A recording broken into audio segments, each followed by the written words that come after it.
Baik, Pak Gusti Ngurah Kesuma, silahkan. Terima kasih pimpinan Pak Dirut dan jajaran.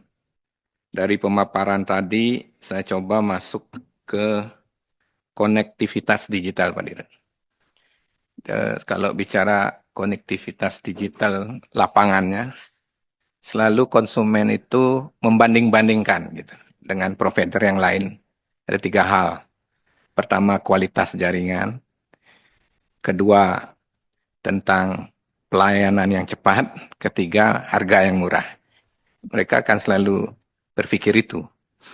Nah, itu yang pertama. Kemudian yang kritikal itu persoalan jaringan, Pak Dirut.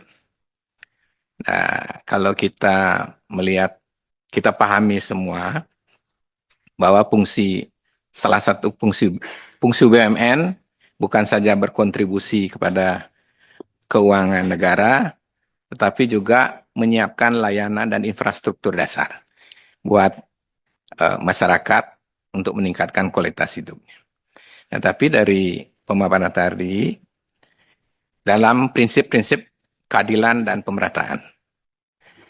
Nah, kalau sekarang kita lihat apa yang dilakukan oleh anak perusahaan Telkom terkait dengan fiber optik, itu sebagian besar di kota besar.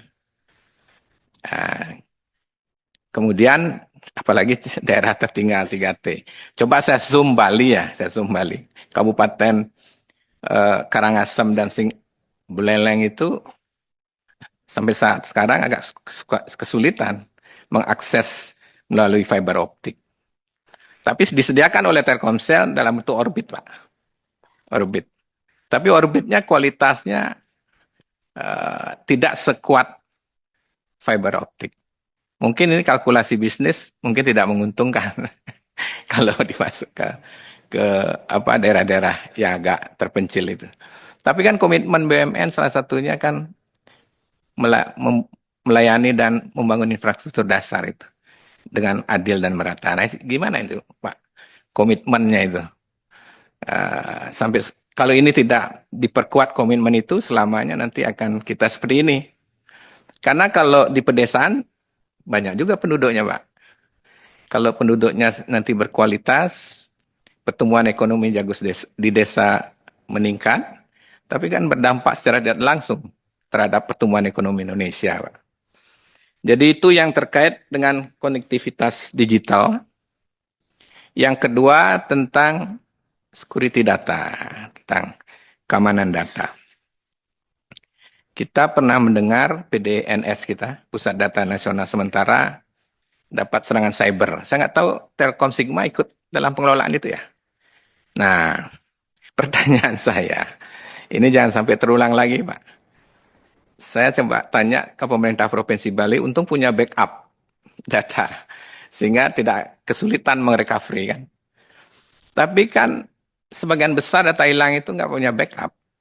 Nah, pertanyaan saya ketika kita menyimpan data, baik individu maupun institusi, kenapa nggak di backup langsung? Kan?